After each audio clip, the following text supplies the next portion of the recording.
ইসরায়েলের বর্বরোচিত হামলার কারণে ফিলিস্তিনিরা ঘরবাড়ি হারিয়ে আশ্রয় নিয়েছে বিভিন্ন আশ্রয়কেন্দ্রের তাঁবুতে।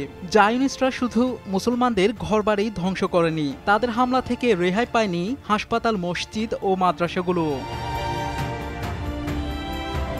এমন অবস্থায় বাংলাদেশের ও প্রবাসী সাধারণ মানুষের দেওয়া অর্থ দিয়ে গাজার খান ইউনিসের আল মাওয়াশিতে অস্থায়ীভাবে ১০০ মসজিদ নির্মাণ করার পরিকল্পনা হাতে নিয়েছে প্রবাসী বাংলাদেশিদের চ্যারিটি সংস্থা আশ ফাউন্ডেশন ও বাংলাদেশের আলহাজ শামসুল হক ফাউন্ডেশন।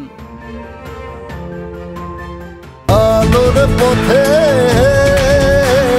নতুন দিশা।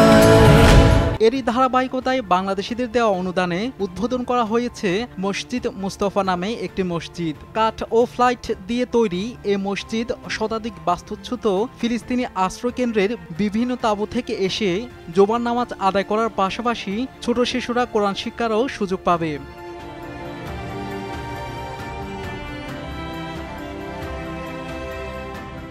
আগামীতে গাজা পুনর্নির্মাণের সময় এ মসজিদগুলো স্থায়ী মসজিদে রূপ নেবে বলে জানান সংগঠনগুলোর দায়িত্বশীলরা। উভয় ফাউন্ডেশনের পক্ষ থেকে জানানো হয়, জরুরি খাবারের পাশাপাশি গাজার বিভিন্ন ক্যাম্পে সোলার বিদ্যুৎ প্রকল্প, টয়লেট নির্মাণ ও সুপেয় পানির সরবরাহের কাজ চলছে।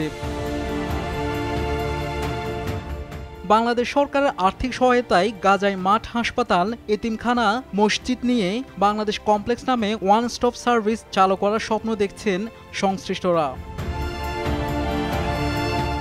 শাহাদাত শাওন, RTV।